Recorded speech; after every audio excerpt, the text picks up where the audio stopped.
Good afternoon, ladies and gentlemen. Welcome to this public lecture.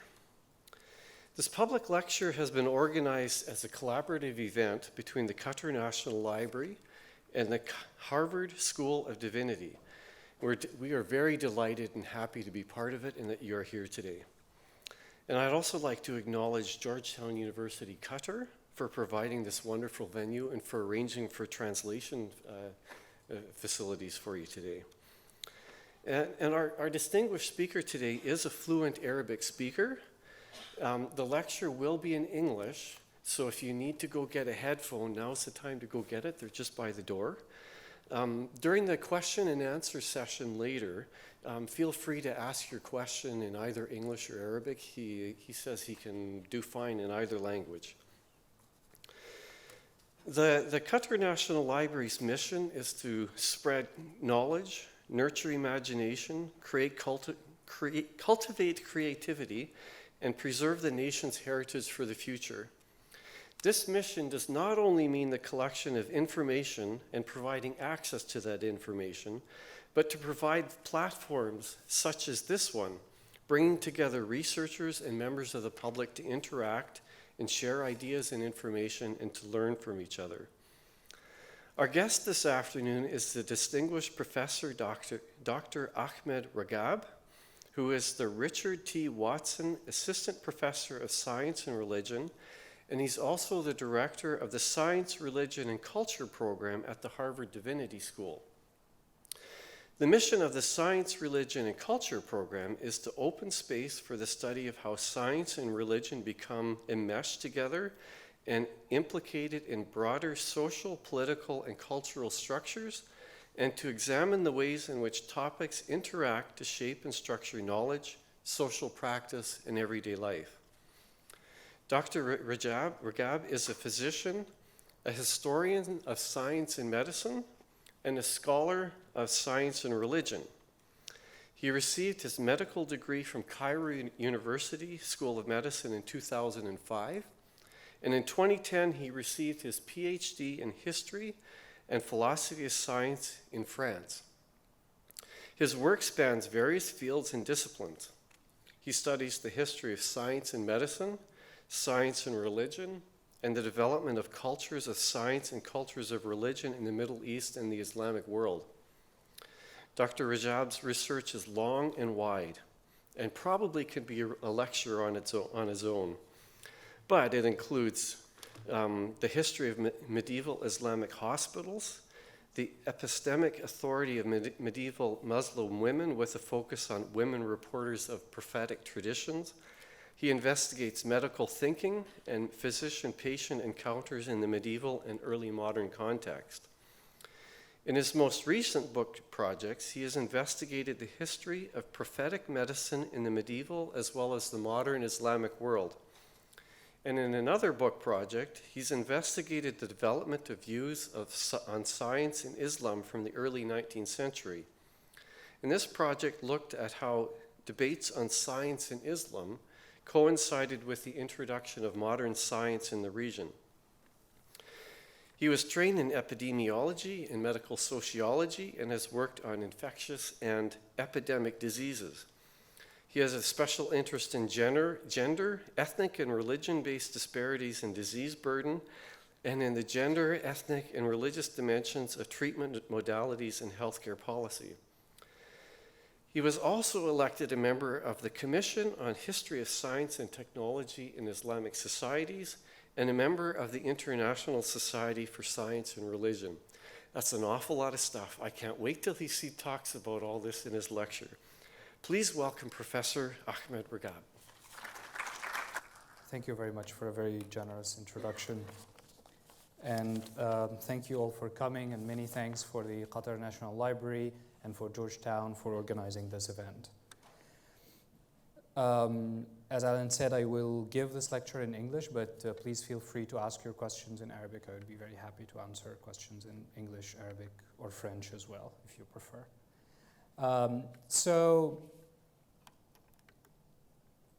In 1827, the newest medical school, or actually one of the oldest medical schools, medical schools in the region, was being established in Cairo, particularly sponsored and built by this military surgeon, Antoine Bartholomew Clot, who died in 1868.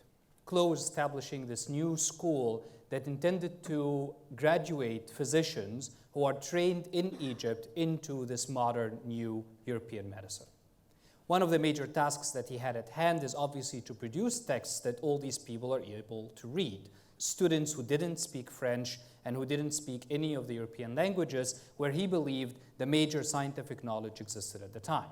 And as such, he started by creating new textbooks or selecting particular textbooks from French to be translated into Arabic. In doing so, this was not a simple and a straightforward translation process, but more of a moving these books from their original languages into Arabic.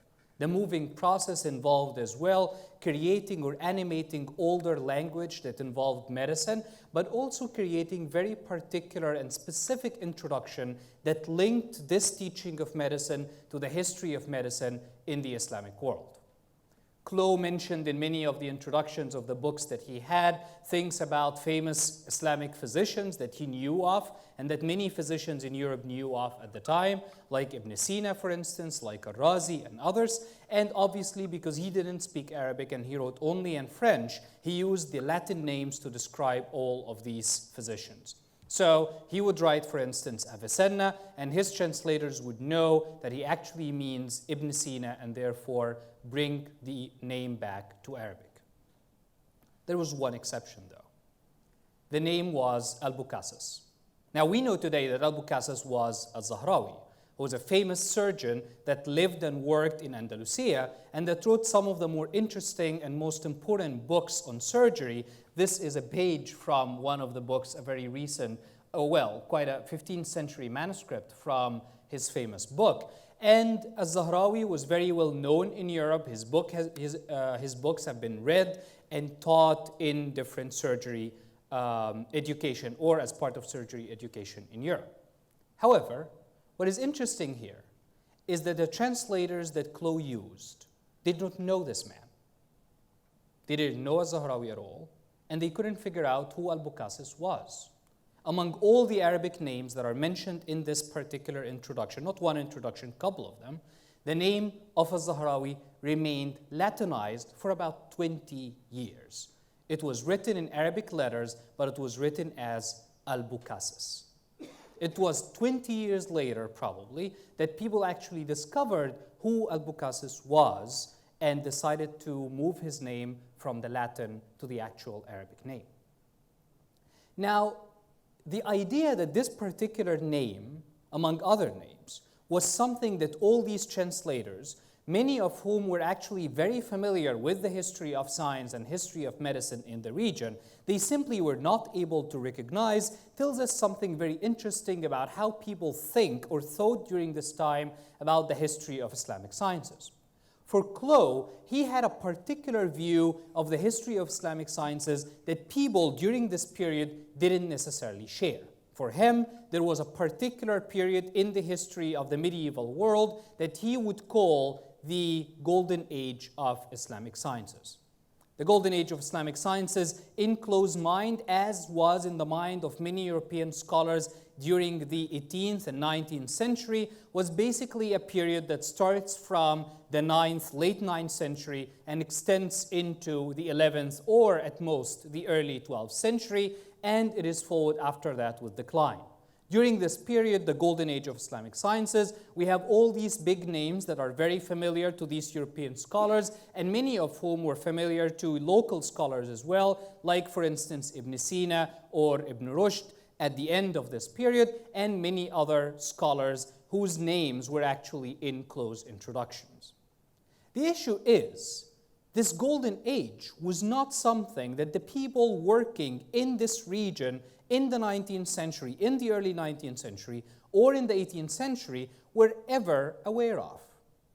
The Golden Age, in a way, for them was a new invention, something that they were first reading in these European books that are being translated in the 19th century. In fact, the Golden Age did not exist in Europe when this was created, and this was created around the 14th century. In this particular manuscript, as you can see, this is a manuscript that shows the teaching in a European university, except that it is an imaginary teaching. Why? Because the one standing on the podium teaching is actually Ibn Sina, who actually obviously never taught in any European university. But what the manuscript is trying to say, that the students who are in the European university are in part learning through the books and from the masters that exist across the Mediterranean or in other parts of the world. In the 13th and 14th century in the European university, the term Golden Age of Islamic Sciences didn't exist either. The Golden Age of Islamic Sciences could be traced to the 16th and 17th century in Europe. And there, the idea about the role of Islamic sciences has started to change quite dramatically. The idea of ab initio and ad fontes, or from the beginning and from the sources, was the call to arms of all these humanist and Renaissance scholars. Let's go back to the Greek heritage, let's retranslate everything again from Greek, and let's rethink the existence of all these books that we have that are now translated from Arabic.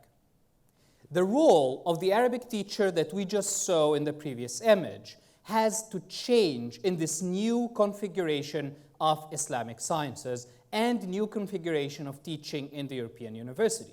In this new configuration, the Islamic scholars and the scholars coming from the Near East are pushed to the far end, just looking around all these Greek scholars who are now marching from the depth of history to talk directly to the scholars of the 16th century. It is during this period that the idea of a golden age of Islamic sciences, where Greek works were translated and put into Arabic to be preserved and repicked again in the 14th and 15th century, this idea was created during this particular period. And it is this idea that continued to inspire scholars like Clough, for instance, or like others who actually were working and teaching in the 19th century. And could be traced, and this is what I do in my most recent book project, you could trace this particular idea to the 19th century, and you could see how it spread all over teaching, not only in Europe, but also in large parts of the Middle East and the Islamic world. At the end, this particular story of the Islamic world and this particular story of the Islamic Golden Ages shapes this map that we look at as a map of a torch of knowledge moving from one place to another. The premise is there is almost no way that two nations, two civilizations, two places around the world could have civilization at the same time. It passes from one to the next to the following, and so on. First, there were the Greeks, and then because Europe was in Dark Age, the torch was moved to the Muslims in the Middle Ages, who did some work during this Golden Age, then decline happened, and the torch was handed back to the Europeans where it originally belonged. More importantly, this particular argument was also significant in overall and more European and American conversations about the relationship between science and religion. John William Draper, who participated in the founding of the New York University Medical School, was somebody who started what scholars call the conflict thesis between science and religion. In his book about the conflict between science and religion, he argued that science and religion had been contradictory or are contradictory to one another throughout entire history. There was, in his argument, there was absolutely not a single moment in history where religious people were able to produce science, or where religion and religious authority was not standing directly in face of scientific production. One exception, he mentioned, what he called the Eastern exception. And the Eastern exception was the Golden Age of Islamic Sciences. But Draper's nod to the Golden Age of Islamic Sciences was not really an exception to his argument, but rather used to further prove his argument. In trying to explain what he called the Eastern exception, Draper said that from the 9th to the 11th century, what was happening in the Islamic world is that Islam itself was a very primitive religion, that it couldn't really engage with science at the time. With time, Muslim scholars became more and more educated, And with time, Islam as a religion became more and more complex and more sophisticated. And when this happened, it suffocated science, leading to decline. So even in this particular argument, where the golden age of Islamic sciences plays a particular role in the overall or a general argument about science and religion, it is again used to serve this overall narrative of science moving from one place to the next. What I will do in this talk, or in the rest of this talk, is that we will look again at this particular period, the period of the golden age and the period of the decline. But here, and I will take medicine as an example, but what I will mention about medicine could also be taken to describe things in astronomy, in alchemy, in chemistry, in astrology, and we can talk about this more in the Q&A.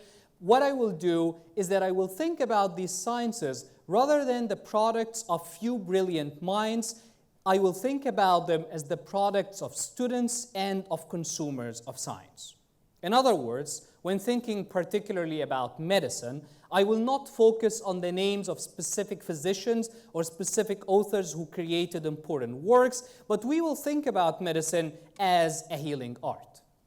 When you think about medicine as a healing art, a new chronology starts to appear. There is no place without medicine, and there is no time before medicine. Because the absence of medicine is simply the absence of disease. The existence of any disease in any human society or in any human community anywhere around Earth means that there is some form of healing art that develops in this particular community that deals with the diseases that are part of the life experience of these people. When we think about medicine instead of the works of particular people, when we think about it as this way of trying to solve an actual problem that actual people suffered from, we are able to escape from this oppressing chronology of golden age and decline, and we're able to see new things in writing a history of medicine in this particular way. In order to do that, we can think about, or the beginning of this story is about the healing tradition in the Near East before Islam. And this is a map that describes the Sassanid Empire and the Byzantine Empire around the early 7th century. In this particular part of the world, there were two major healing traditions, at least learned healing traditions. These are traditions that learned physicians or trained physicians practiced these particular traditions, while obviously there were many other non-learned healing traditions that involved other recipes that just regular people did. On the west side of this map, in the Byzantine territories, you have the Greek medical traditions that relied on humoral medicine and that developed around the east of the Mediterranean from the 4th century BC and continued to exist in this region till the 7th century. Not only was it in the Eastern Mediterranean, but there were important parts or important practitioners of this form of medicine under what was at this time the Sassanid Empire. In what we know today as South Iraq and East and West Iran, and West Iran, you had a number of centers for what we call Syriac physicians, and these Syriac physicians maintained a Hellenistic tradition and continued a tradition of Galenic medicine well into the 7th century. In addition to this humoral or Galenic practice that had its Greek origins, you have a completely different sort of tradition that comes from Indian origin and that was quite dominant under the Sassanid Empire, with its major centers in what we know today as the Anbar region in Iraq, for instance, where you had a number of scholars who were training physicians that served the Sassanid court. The Galenic tradition or the humoral Greek tradition grew, as I just mentioned, into two major branches that were separated by the war line, if you will, between the Sassanid and the Byzantine Empire. One branch that continued to exist under Byzantine rule had produced, for instance, what we know as the Alexandrian commentaries, which are commentaries that were produced by scholars in Alexandria around the 4th and 5th century. And the other tradition in the Sassanid Empire is the Syriac tradition. After Muslim conquest, the two traditions basically united. Under the Umayyads and with the movement of the Caliphate into Damascus, This was a moment when the Greek tradition started to dominate the intellectual environment of this new created empire. In this new created world, the movement of scholars who used to be Galenic scholars or Greek humoral scholars, separated by the wars between the Sassanid and the Byzantines, they were now able to move from one place to another, and they were able to communicate with one another. A new Greek form or a new form of Greek medicine was starting to emerge precisely because of these communications that we see between these two separate groups of physicians. In the story of the Golden Age, we always talk about the period of translation which starts around the 9th century. In this story, or in the traditional story of the Golden Age, many of you are probably very familiar with, in this original story of the Golden Age, the translations are supported by the Abbasid Caliph, namely Harun al-Rashid and al-Ma'mun, and it is at this time that Greek knowledge is moved into Arabic, allowing for the rise of Islamic sciences and Islamic medicine. However, this story is not entirely accurate. For one reason, first, translation actually started much earlier than the 9th century. In fact, the very first incidence of translation could be related back to the Umayyad Empire, particularly under the rule of Abdul Malik ibn Marwan, who ruled between 685 and 705.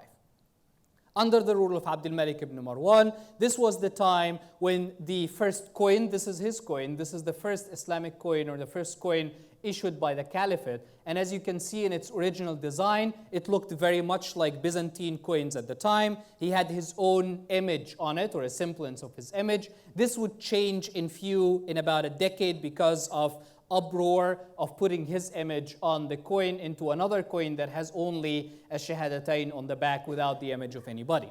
But in general, part of what Abdul Malik did was starting to translate the bureaucratic records of the state from Greek to Arabic in the Levant and in Egypt, the former Byzantine territories, and from Persian to Arabic in Iraq and Iran in the former Sassanid territories.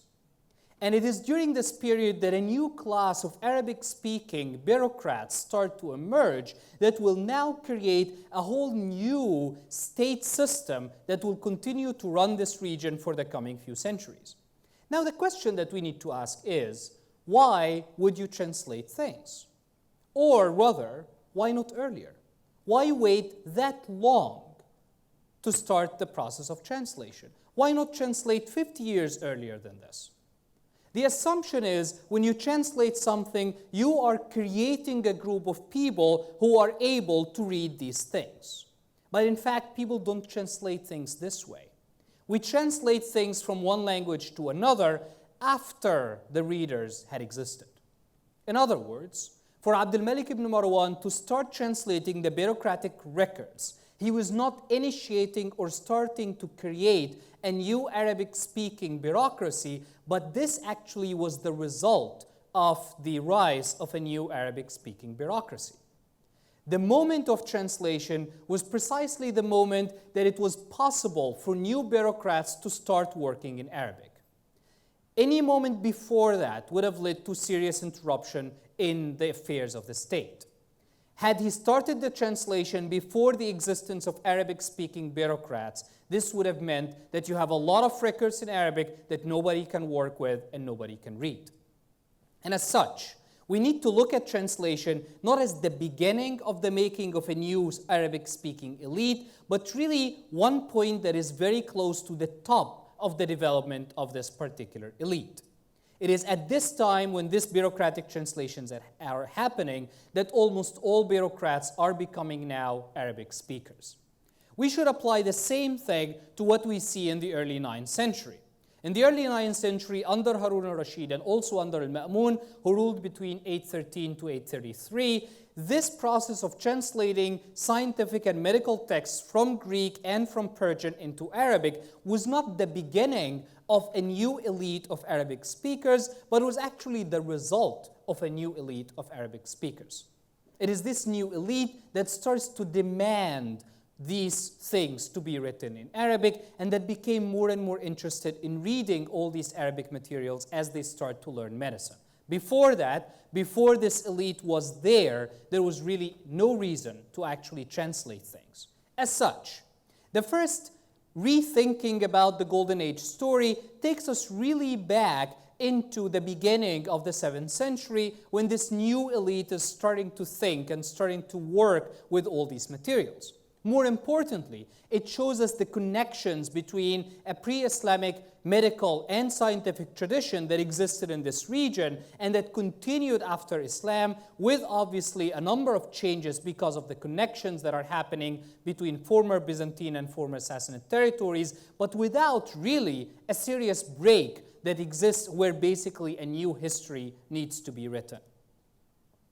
At the same time, in the 9th century, we see, or in Iraq in the 9th century, we see a very important change that changes how we historians today think about the world at the time, namely book movement. Because we historians rely more and more on actual written materials. We are obviously biased to periods when writing continues to survive or when there is a lot of writing. In addition to this process of translation, there are a lot of books that are being produced in the 9th century. Part of the rise in the production of books is related basically to paper technology that arrived very early in sort of in the middle of the 8th century from China, but also is related to another hardly told story, which is the rise of water technology and the production of energy from water that allowed for the rise or the making of many paper mills and brought the price of paper to very, very low levels, allowing for more and more books. Now, the argument that I'm trying to make is that in the 9th century, people were not starting to learn Greek sciences, but were actually quite familiar with Greek sciences already. In order to prove this, let me give you an example from the writings of Ibn Qutayba, who died in 889. So he spent his entire life, presumably, during the period of the translation movement. In his Ayun al-Akhbar, he says, in the Torah it is said, when God created Adam, he composed his body of 4 things that he made to remain in his descendants to the end of time: humid, dry, hot, and cold. That is because he created him from earth and water and breathed in him a breath and a soul.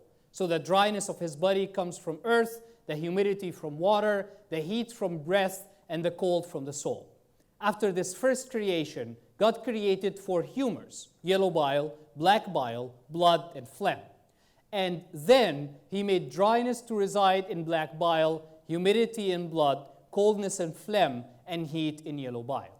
Now, the question that we need to think about here is not whether Ibn Qutayba had direct knowledge of the Torah to actually bring this in, because he doesn't say that he himself saw it in the Torah, but he rather reported it from somebody else who said that somebody else told him that it was there. But what's important here is that what he brings in as an account of creation and of the nature of man is one that is entirely identical to the Galenic account and the humoral account of the making of the human body. What we see here is that Ibn Qutayba, as a representative of this intellectual environment in Baghdad at the time and in the entire Near East at the time, was so much connected to this form of learning that he saw the entire universe from this particular lens. In the same way that we go out in the street today and look at the sun and see something that is quite different from what people saw 5 or 10 centuries ago, when they went out and looked at the sun, they saw the sun going around the earth. When we go out and look at the sun, we see the earth going around the sun. Ibn Qutayba was looking at the world in a very different way. He was seeing the human body as made of these 4 humors. A sign that at this very early stage of the translation, presumably, where people were just starting to be acquainted with Greek heritage, Ibn Qutayba, as a representative of the community, intellectual community at the time, was in fact very much acquainted with Greek knowledge and Greek science. Starting from the 10th and 11th century, the new production of Islamic Arabic texts in medicine start to become well known. The figures that we are more familiar with, like Al-Razi, for instance, like Al-Majusi and others, are writing during this period.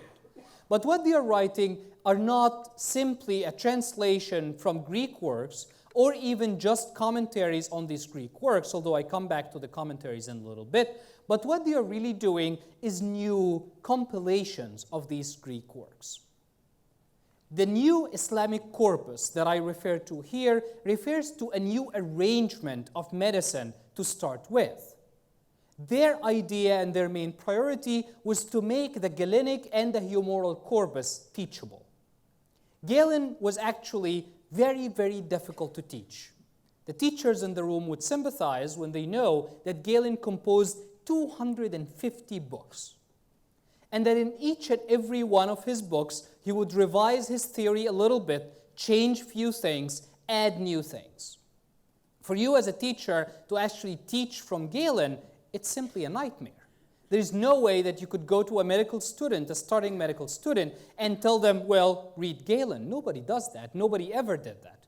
People became physicians by apprenticeship for a very, very long time. It took them long time, a lot of conversations with their masters in order to learn the basics of theory. And this continued to be the case until the end of the 10th century, when these new authors were starting to write in Arabic, and they were now more and more interested in making this new knowledge, or this knowledge, it is not really new to them, in making this particular knowledge accessible to a larger number of people. What Al-Razi was doing, for instance, in his writing, in a book like Al-Mansuri, which is one of his most famous books, was basically to bring the most important things from Galen's 250 books and put it in one small volume. Not only this, the Islamic scholars at the time were starting to create a corpus of medical teaching. This corpus included only 16 books by Hippocrates and Galen that everybody had to read.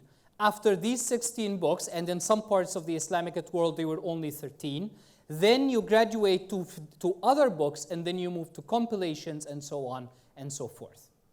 Now, Galenic and humoral medicine, as we know it today, was actually this medicine that was created by these compilers in the 10th century, because it is these compilers that were able to finally create one whole that we can call now Galenic or humoral medicine.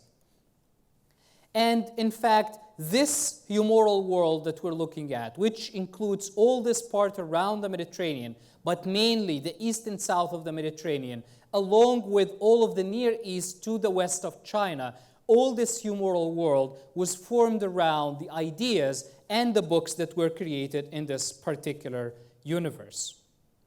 So for instance, if you look at the trajectory of this humoral world, as we mentioned earlier, the Alexandrian commentators were writing in the 4th and 7th century, or from the 4th to the 7th. At the same time, the Syriac Galenists separated under the Sassanid Empire were writing at the same time. The Abbasid Arabic Galenism emerges in the 9th and 10th century and changes not only the content of the theory, but even more importantly, the way medical theory was being taught. And suddenly, medicine became now something that people could actually learn without having to learn philosophy. Physicians could be trained much faster, in much more efficient manner, and you could actually train more and more physicians. We see the Qayrawan school in the 10th and 11th century, and it is at this time that we see the translations, or the first translations from Arabic to Latin, happening by Constantinus Africanus in Salerno.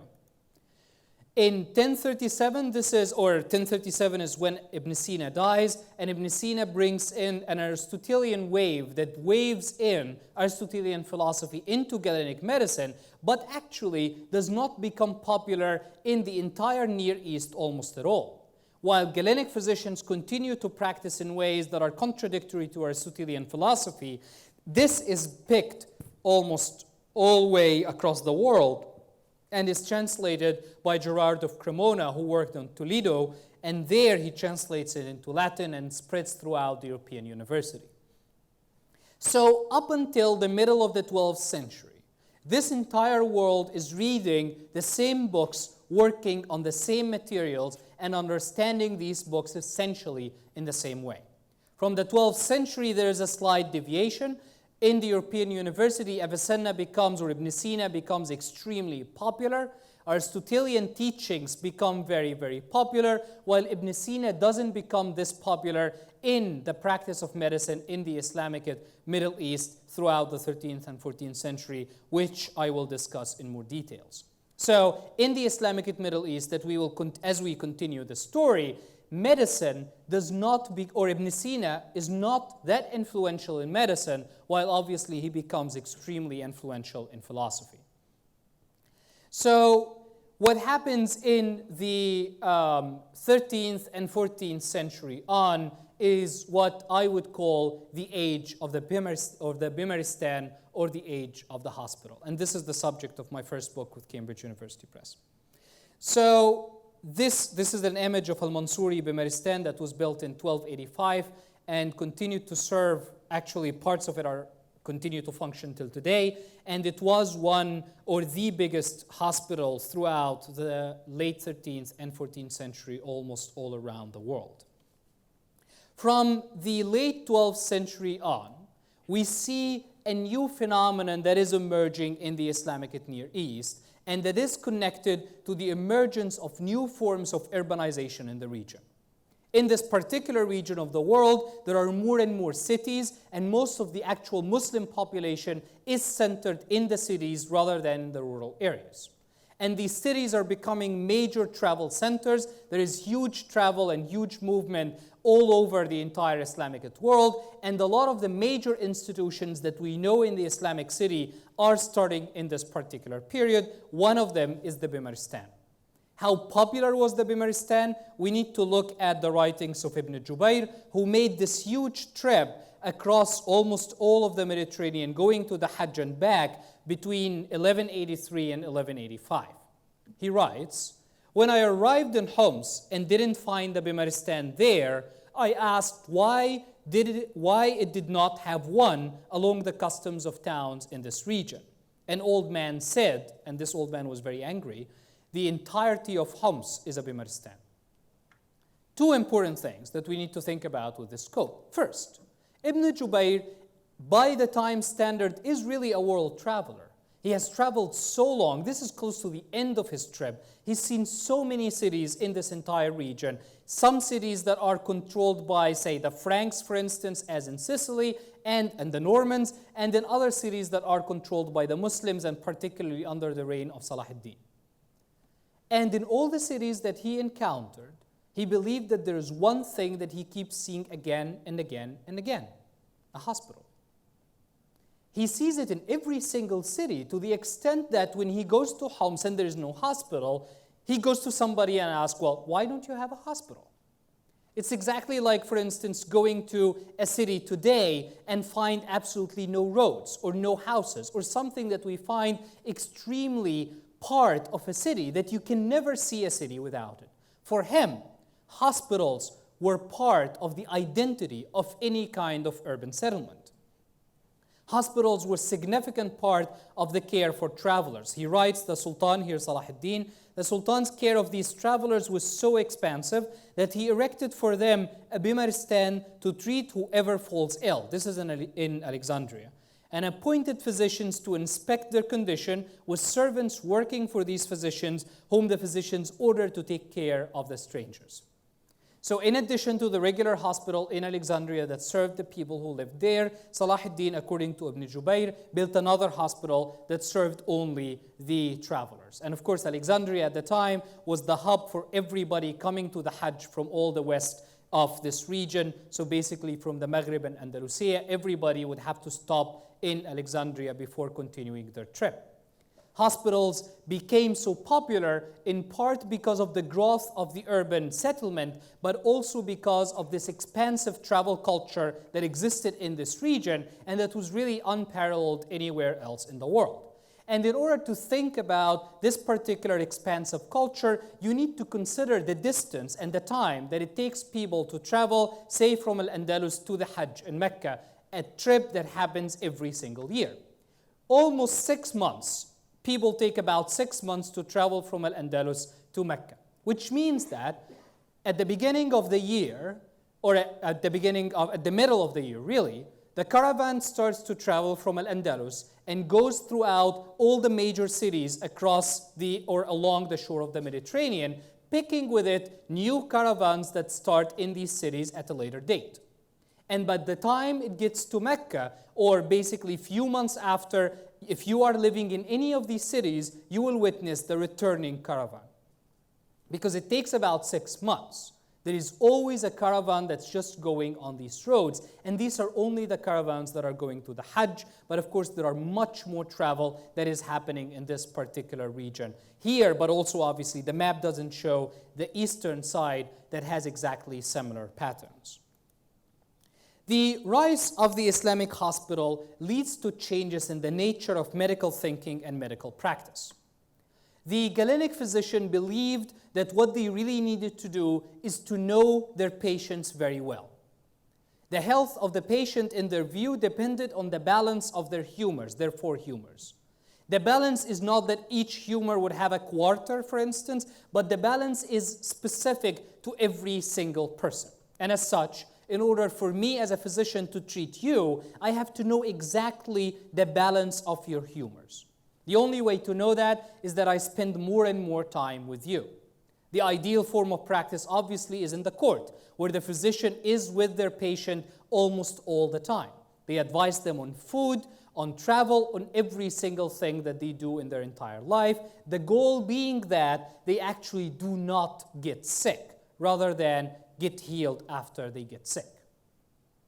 Now, fast forward to the hospital. You absolutely do not have this luxury. There are tens of patients coming in these hospitals on a daily basis, most of whom are extremely poor because these hospitals are all charitable organizations or institutions that don't charge any money. So the majority, if not all of the patients that are in the hospital are very poor. And as such, they don't even know how to describe their ailments or what they are suffering from in a language that is easily understandable or translatable by the physician. Not only this, you see them only once, maybe in their lifetimes. They would only come to the hospital when they are extremely sick, because obviously they are working and they cannot leave their jobs to come to the hospital. And so this physician now has to rely on a completely different form of practice. It is a practice that doesn't rely on an understanding of the human body in the case of health, but rather on the understanding of diseases as separate and discrete conditions. What we see, and what I explored in my first book, in these hospitals is the rise of a completely new type of medicine, a medicine that focuses almost entirely on examination and observation. Physicians, instead of asking general questions about their patients, they now have trees of questions that they start to ask. Question number 1, if it's yes, then I ask 2. If it's no, then I ask 2B. If it's yes, then I go this way. If no, I go that way. Then I arrive with a particular set of different diagnoses that I could actually discover or go over them to see which one is the most appropriate. What a process that is very similar to what we know today in the study of medicine as differential diagnosis, and one that didn't really exist in medical practice before that at all. And again, it is one that these physicians are not happy to do. They just simply have to do it because of the amount of patients that they have. Even today, in our big modern hospitals, physicians continue to complain that they really don't have any time to spend with their patients. In the same way, we see these Galenic physicians complaining about the fact that they don't have any time to spend with patients and therefore have to examine and prescribe immediately and without any delay. We see the rise of new important authors who wrote very important texts, and we actually, again, because of the overall narrative of the Golden Age, we know very little about any of them. Ibn al-Tilmiz, describes what I call Ad-Dakhwar's circle, which was a circle of physicians around Al-Bimaristan al-Nuri in Damascus. And from this particular circle, most of these very important physicians came to be working in the major hospitals, particularly in Egypt and the Levant, and to write the most important medical texts at the time. The story actually starts, or the lineage starts, with Ibn al-Tilmiz, who was the director of Al-Bimaristan al-Adudi in Baghdad. And then his student, Muhaddab al-Din al-Naqash, was called upon by Nuruddin Zenki to staff his new hospital in Damascus. So Nuruddin brought Muhaddab al-Din al-Naqash, who was the best student of Ibn Tilmiz, to start the medical staff in Al-Bimaristan al-Nuri. Muhaddab al-Din al-Naqash had two students, two major brilliant students. One of them is Ibn al-Mutran, a very famous physician, and the other is Radi al-Din al-Rahbi, who's also famous but had less luck in his practice in general. Ibn al-Mutran himself comes from a medical family where his father is actually a student of Ibn Tilmiz and a colleague of Muhaddab al-Din al-Naqash. Ibn al-Mutran's major student is the person after whom I named this entire circle, who is Muhaddab al-Din al-Dakhwar, who worked in Damascus in the Bimaristan al-Nuri and died in 1231. And from this particular person, we see significant names, including, most importantly, or the one who is most famous among them for us, is Ibn al-Nafis, who died in 1288, and who actually did not have the time to serve in Bimaristan al-Mansuri, but served very briefly in Bimaristan al-Nasiri just before that. The names of these people, most of whom we actually don't know or are not that famous, are actually or were extremely important for the practice of medicine in the Islamic world from the 13th century into the 19th century. If Clough was going to mention the name of any of them in his introductions, he would have found that his translators would have known these names immediately. Yet, Clough didn't know about them, in part because now we have some form of diversion about the major authors of medical knowledge that people are working with. Throughout this particular period, as I mentioned, we have a change in the nature of medical practice. We have a focus on very practical medicine. We have the development of very practice-oriented medical traditions. No, people are no longer writing big medical encyclopedia like Al-Qanun, for instance, or like Al-Hawi and so on, in part because nobody needs them. Instead, they are writing collections of cases where they are describing the cases of their patients one by one and trying to analyze how to understand these particular cases and how to treat one case at a time. They are no longer doing translations or commentaries or big commentaries on Hippocrates or Galen or even on Ibn Sina, again because really nobody needs them. What people actually need is practical medicine. In fact, a book like Al-Hawi had actually two significant versions. The original version that supposedly Al-Razi himself wrote was so huge and included so much theoretical medicine that almost nobody knew how to deal with. Some people even said that Al-Razi didn't put this huge book together himself, but rather it was put together by his students from all his notes after he died. The physicians in Al-Dakhwar's circle, and particularly actually before that, Ibn Tilmiz and his students, apparently worked on Al-Hawi to create a completely new version that is the version that we have today and that we deal with as if it is the original version. In this version, it is not divided by theoretical then practical medicine, it is all practice. It starts by describing diseases from head to toe, and after any single disease, it lists the opinions of the different medical authorities from Galen, Hippocrates, Dioscorides, Ibn Sina, Al-Razi, and so on. In this way, Al-Hawi was actually a practice manual. It is a manual for these physicians to open and to know what are the opinions about a particular disease and a particular condition. Now, the other part or the remaining part of the decline comes into the Ottoman world. In this Ottoman world that after the Ottomans have controlled most of the Near East in the middle of the 16th century and even before that into the last part or the last half of the 15th century, what we see is, or the argument was that there was a complete closure of the Ottoman Empire that was completely separate from Europe, and that the sciences in particular in the Ottoman Empire remained exactly the same as they were in the Golden Age and therefore continued to decline. However, chronology and just simple historiography show that both claims are actually false. On one hand, the rise of the Ottoman Empire was exactly at the same time that the major European Iberian empires were rising. At the time that the Ottomans were expanding in the Near East, the Spanish and the Portuguese were starting their empires around the world. The three empires, along with the Safavid Empire and the Mughal Empire in India, were actually rising to the world stage at exactly the same time. Hardly a decline that is accompanied by a European rise. At the same time, and particularly in relation to science, there is absolutely no evidence that was really any closure of the Ottoman world from the late 16th century on.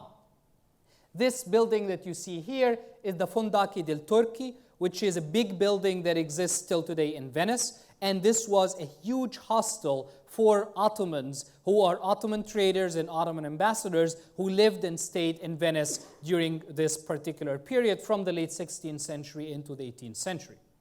In this particular Fondaki, which was, it's the origin of the word funduk or hotel now, in this Fondaki, for instance, we had medical staff that were obviously in communication with the medical staff in Italy at the time.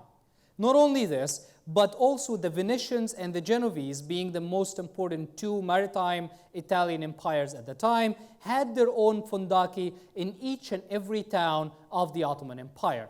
In each Fondaco, in any given town, you had medical staff, you had also mathematicians and astronomers. And we have their reports, their letters that describe how they were constantly interacting with the Ottoman scholars and the Ottoman physicians at the time.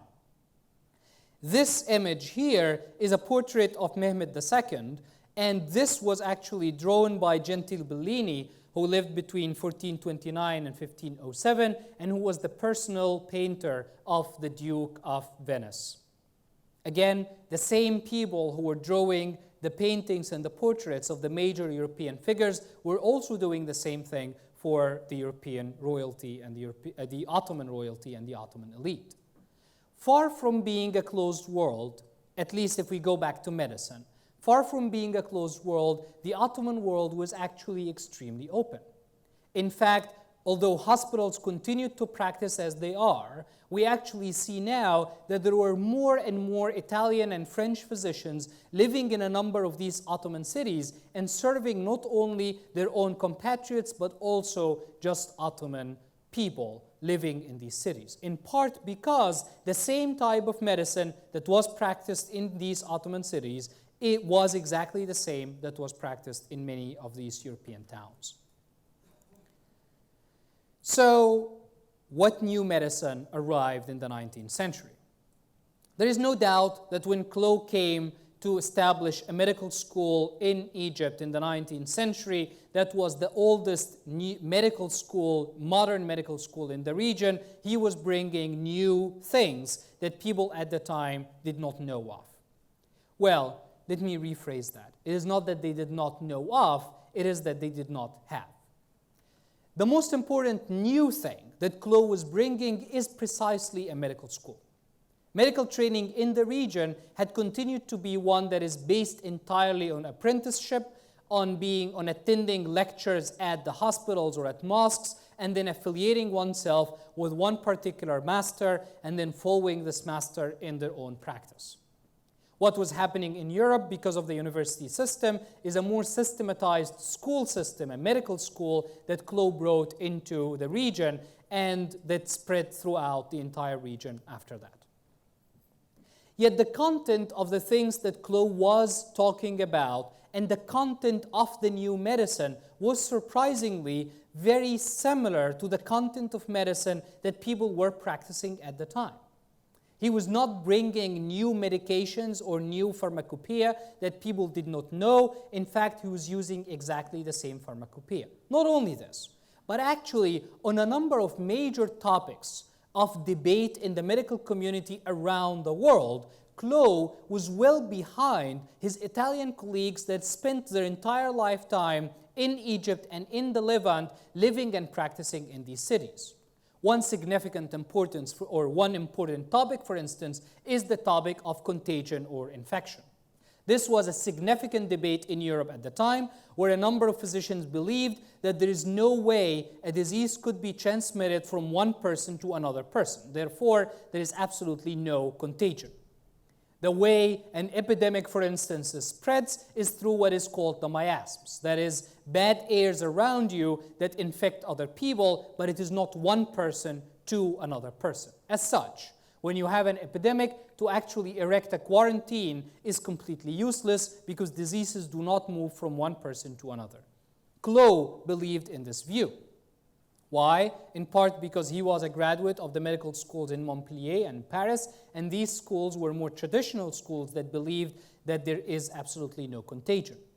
The majority of Italian physicians in particular and other Ottoman physicians who were practicing in Egypt and the Levant at the time believed that there is contagion, and therefore were in a way a couple of steps ahead of Clough himself. Qasr al-Aini, the hospital and the college that Clough taught in, established and taught in, continued to teach the non-contagion ideology or the non-contagion paradigm for a few decades until Clough himself resigned and another person came in introducing the new contagion ideas. So again, even in the actual making or the actual content of the knowledge that Clough was bringing, he was not necessarily bringing something that was in entire isolation from everybody else. What we're looking at here really is not a change in medical thought or medical practice, but rather a change in the way medical teaching takes place. In the same way that the Abbasid Galenics created a completely new teaching system by organizing the Galenic corpus into the 16 books and creating very new compilations. In the 19th century, there was the introduction of a new teaching system that transformed the shape of medicine in the region from the middle of the 19th century into the middle of the 20th century.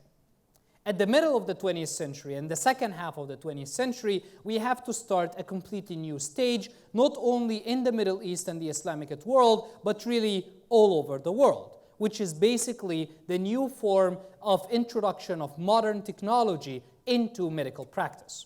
With the introduction of modern technology, the hospital became a completely different institution. It is no longer a place where you host, for instance, poor people or where people go if they cannot receive care at home, but it is really what some historians call a medical factory. It is a place where you collect the big machinery of medical practice. Everybody needs to go to the hospital. Not because you cannot afford a physician to come to you at home, but because the big machines are there. The hospital is not the site for, or the only site for medical practice. It did not used to be the only site for medical practice until the second half of the 20th century, and it became so in part because of this technological turn.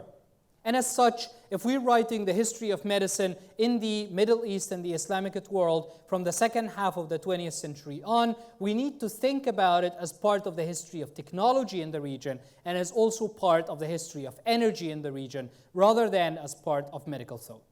Obviously, this is a completely different topic. Now, in conclusion, what I would like to explain, or what I set out to suggest in this talk, was that in thinking about the golden age and the decline as basically the traditional and the simple, straightforward historiography, we get to miss a lot. On one hand, we create a particular historiography that is largely, if not entirely, Eurocentric. The Golden Age starts only at the moment when these particular authors that became important for Europeans later on start writing, and it ends precisely when these authors stop writing. What was happening in the region itself becomes almost completely unimportant. A Eurocentric vision that still brings in part of the history of the region and brings it in only in conversation with European history of science and history of medicine. An alternative history of medicine, or a new approach to history of science and medicine, and particularly to history of Islamic sciences, would be one that focuses on local and native practices. What were people actually doing? Medicine is not things that is only in books. Medicine is treatments. Sick people who deal with their sickness in a specific way. Physicians and medical workers who do something about these sick people.